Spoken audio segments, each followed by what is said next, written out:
Hola, bienvenidos a esta plática filosófica que en el marco del Día Mundial de la Filosofía hemos preparado para ustedes. Y en particular vamos a hablar de dos escuelas filosóficas. Mi nombre es Tania Saldívar y me encuentro con Juan Vicente Antón, mucho gusto. Perfecto.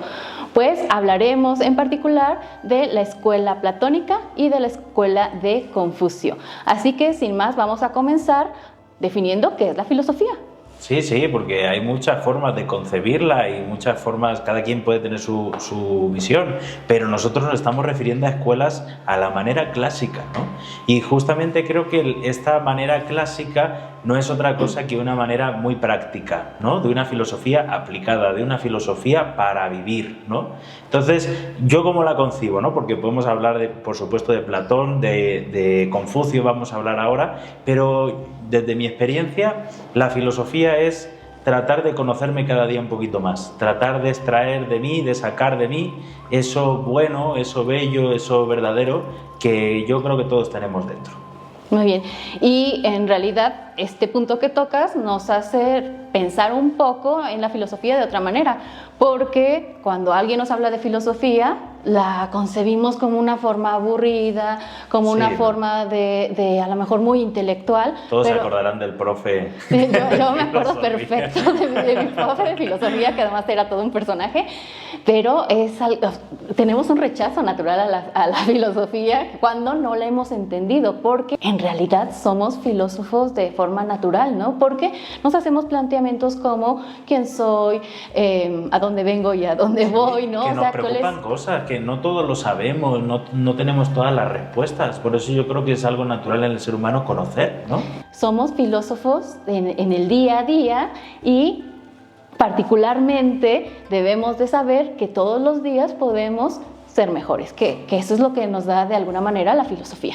Así es, tal es así que de las escuelas de filosofía que estamos hablando tienen más de 2500 de años. No son coetáneas del todo, pero les dista unos 100, 200 años. Lo que sí dista es que una está en Oriente y la otra más en Occidente, ¿no? Claro, pero que hay también ideas que de alguna manera conservan la esencia, o sea, la esencia de la filosofía, que es justamente lo que queremos dialogar el día de hoy. ¿Cuáles son esas ideas? Porque finalmente las escuelas filosóficas, no solamente hablando de Platón o hablando de Confucio, sino en muchas otras escuelas se ha planteado la idea de cómo es que la filosofía sirve o hace que el hombre llegue a ser mejor. Y para que llegue a ser mejor, muchas veces se toman ejemplos de las leyes de la naturaleza. Como leyes de la naturaleza podemos hablar o voltear hacia nuestro mundo alrededor y ver los ejemplos que tenemos, ¿no? Podemos ver la naturaleza en un árbol, la naturaleza en un ser humano y cómo es que de ello aprendemos. Además es muy curioso porque todos, yo creo que de manera inconsciente decimos, el sábado, ¿qué hacemos? Vámonos al bosque, vámonos a la playa. De alguna forma buscamos entrar en contacto con esa naturaleza. ¿Por qué dirías tú que la naturaleza, cómo colabora esa naturaleza, ponernos en contacto con ella para el conocimiento de nosotros mismos, para mejorarnos? Ya que has hecho tú la pregunta. Fíjate que la respuesta corta, no sé si sea la correcta, pero creo que en la naturaleza podemos apreciar cierto orden. Entonces el orden, cuando nosotros vemos algo que es armonioso, algo que mantiene como cierto equilibrio, de alguna manera nos hace también equilibrarnos, o sea, nos hace acoplarnos a esa misma dinámica y se vuelve algo aspiracional, como en algún momento planteaba tanto Confucio como Platón, porque hablaban de unos modelos, de modelos celestes, que a lo mejor uno le llamaba el arquetipo, pero que en realidad dan un camino por donde seguir, o sea, se vuelve algo aspiracional, un modelo al cual quiero llegar a ser. Podríamos decir que es como alcanzar mi mejor versión. Claro. Por así decirlo.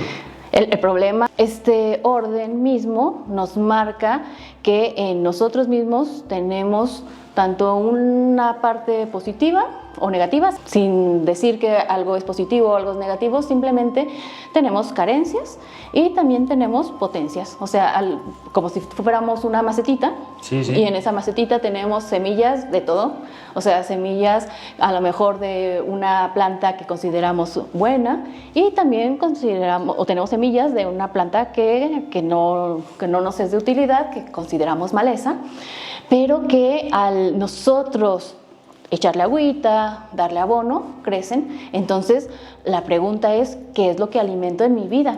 ¿Alimento las virtudes o estas fortalezas, estas plantas buenas, o alimento las plantas malas? Además, Platón ahí lo plantea de una manera muy preciosa, y es que la filosofía es el amor a lo que nos complementa, es el amor a lo que nos falta, es el amor hacia aquello que está en nosotros pero aún no encontramos, que viene a ser ese modelo de mi mejor versión o ese arquetipo que yo estoy buscando, ¿no? Y también me hacías pensar mucho cómo esta naturaleza tiene también unas características. Tú has hablado del orden, pero podemos hablar también que está vinculado con la armonía, ¿no? La armonía por oposición. ¡Oh, qué palabreja!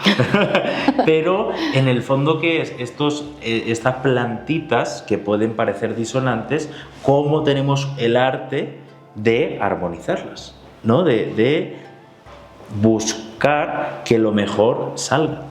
Y de alguna manera, tomando el ejemplo de la planta, porque viene muy bien para explicar estas ideas, viene muy natural, el expresarlo así. Cuando nosotros tenemos una maceta con ciertas plantas y queremos hacer crecer algo en particular, lo que tenemos que hacer es dejar de alimentar aquello que no nos es útil. Y muchas veces eso que quiero conservar en mi vida porque es conocido, pues no me está haciendo o no me permite desarrollarme o crecer. Y fíjate, tomando esto, pero regresando a las escuelas de filosofía, en el caso de Platón, yo diría que su concepción, o lo que podemos entender a través de lo que nos ha llegado, es una educación que a la vez es una metodología para poder desarrollar esta parte, para poder trabajar con nosotros mismos y poder fortalecer nuestro carácter y poder encontrar orden en nosotros y poder encontrar algo bueno y poder encontrar algo justo, algo bello, algo que sea de verdad, ¿no? Lo que soy. Entonces, me resulta muy curioso porque sí es muy práctico, pero también necesitamos cómo lo hacemos, por dónde empezamos, ¿no? Y cómo estas escuelas, tanto en China como en Grecia, tenían un modelo, una metodología para poder alcanzar ese ser, eso que soy. Lo interesante es que la metodología estaba basada, o sea, palabras más, palabras menos, en el desarrollo del hombre. O sea, en el desarrollo del ser interior, o sea, del individuo, de la persona, y que eso es algo particular que diferencia a estas escuelas, cómo concebimos ahora las distintas escuelas, ¿no? Porque la educación se centraba principalmente en el ser humano y cómo a partir de ser una mejor versión, de ser un mejor ser humano, es que se podía llegar a dar una sana convivencia, pero partía del individuo, y Confucio hablaba particularmente de cómo es que si el individuo está bien la familia, si la familia está bien la sociedad, si la sociedad está bien el Estado. O sea, no es algo separado, incluso no hacía una diferencia entre lo que es ética y lo que es política. La ética es la ciencia de armonizar al hombre, mientras que la política es la ciencia de armonizar al conjunto de hombres. O sea, es de lo uno a la unidad, o sea, del individuo a la sociedad. Así es, y Platón es que prácticamente menciona lo mismo. Él habla de que para que se geste un estado colectivo, un estado de serenidad, de paz, de sabiduría a nivel colectivo, ¿no? No nada más un estado como país, sino un estado colectivo de estar en la misma frecuencia, en la misma sintonía, necesitamos que haya un individuo. El individuo entendido como un ser coherente entre lo que piensa, lo que siente y lo que termina haciendo. Y entonces así vincula esa parte de la ética o del fortalecimiento interior, del conócete a ti mismo, con esta parte grupal o colectiva, ¿no? Entre todos. Y cómo entre todos podemos gestar un estado de eso, de serenidad, de sabiduría, de ser un poco mejores. Y la pregunta aquí, que a lo mejor muchos de los que nos escuchan se harán, es: ¿vale la pena el pensar en estas ideas? O sea, pensar en estas ideas porque a lo mejor no le veo el por qué me tenga que esforzar y relacionarme con el otro. O sea, ¿vale la pena la convivencia? ¿Para qué? ¿Para qué es la convivencia? Pues es que aunque, como dicen en México, ¿no? Ni aunque te quites, ¿no? Porque el ser humano por naturaleza es un ser social y aunque no queramos, nacemos en el seno de una familia, nacemos en un país, en unas circunstancias y en un momento determinado. Entonces, claro que merece la pena. Justamente esas reacciones que tú comentabas de pues mejor ignoro a la gente o mejor me aíslo, porque para qué convivir, para qué estar con el otro, pero en el fondo creo que viene de una ignorancia, de ignorar cómo se hace, de ignorar cómo establecer unas relaciones más armónicas, saludables, un poquito más sanas. Yo creo que va un poco por ahí la cosa. ¿Tú qué piensas? Y también mucho viene de ciertos temores, de cierto egoísmo.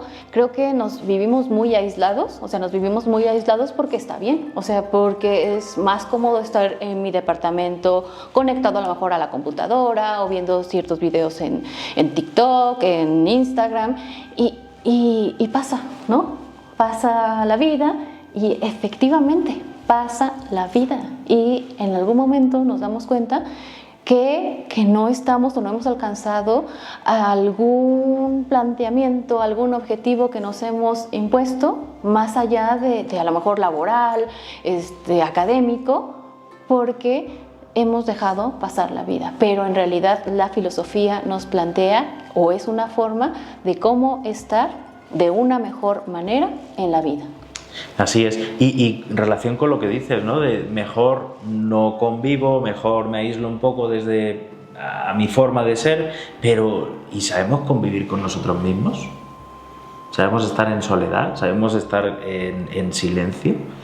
¿Qué pasa cuando estoy en silencio? Cuando estoy conmigo mismo. ¿Qué diálogo, cómo convivo, ¿no? Cómo esa voz interior que dice.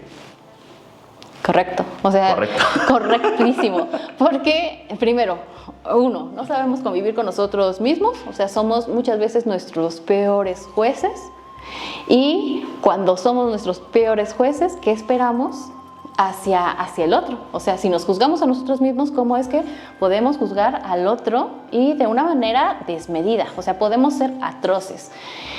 Y ese es el impedimento principal de la convivencia. El fundador de Nueva Acrópolis mencionaba en alguna de sus pláticas que la convivencia es particularmente lo que nos cuesta trabajo. O sea, no sabemos convivir. Y más allá de que digamos en el trabajo de, organicemos una convivencia, ¿no? Y llegamos a la convivencia y cada quien está en sus cosas, a lo mejor en el celular.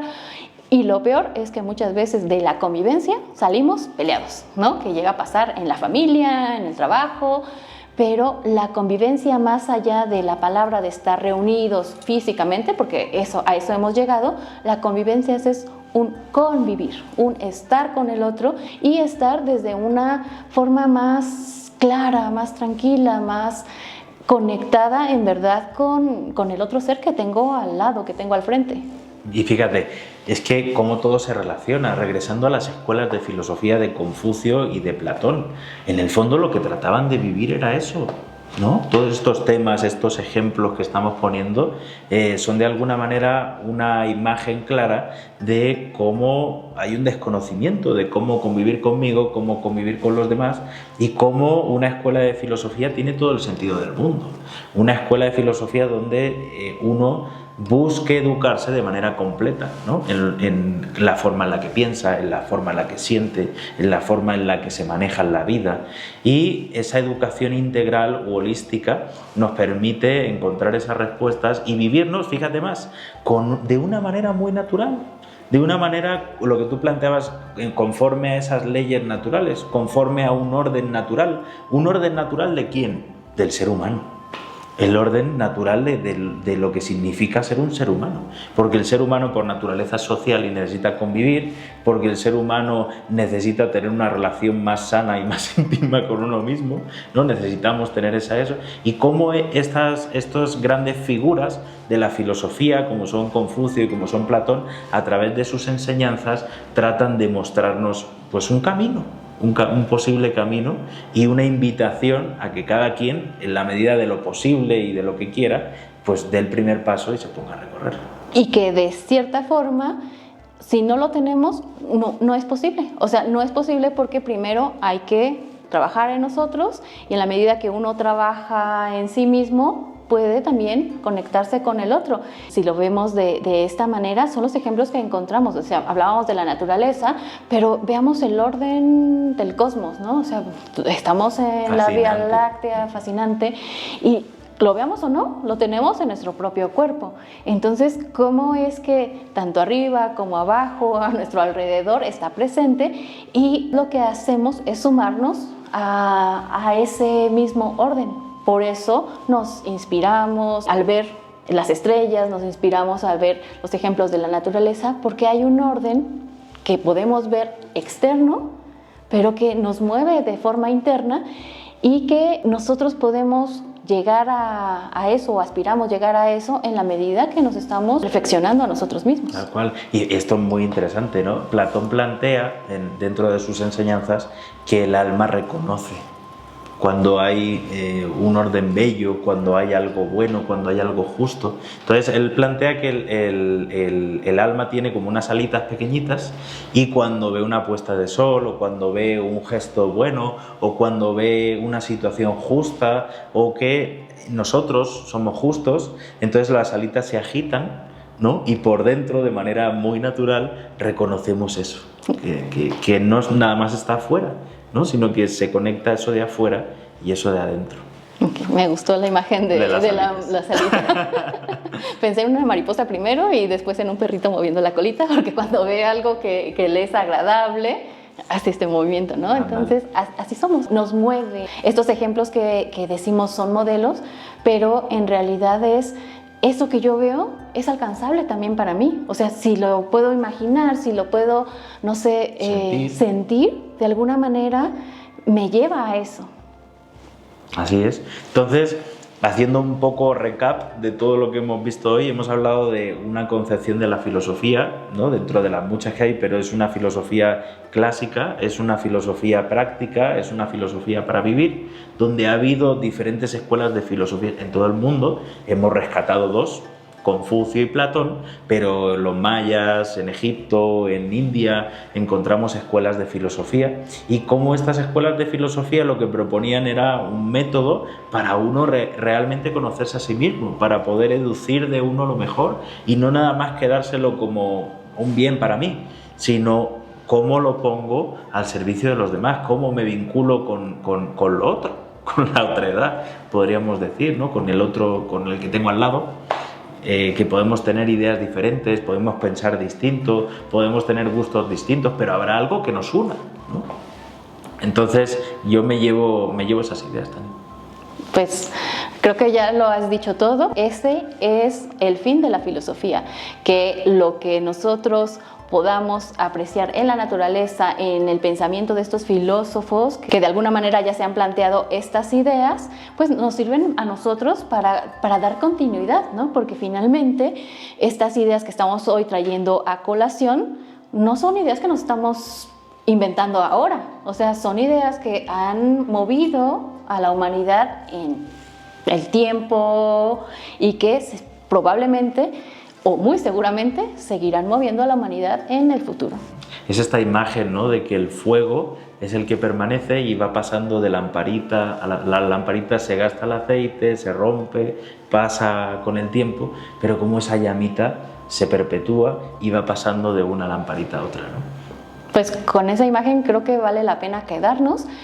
Son ideas que han permanecido, que estarán, pero ¿cómo es que podemos tomar esas ideas en particular, traerlas a nuestra vida diaria y que nos pueden ser útiles para para ser mejores. Pues nada, en el marco del Día Mundial de la Filosofía nos despedimos y ha sido un gustazo, ¿no?, poder dialogar y traer estas ideas sobre la mesa.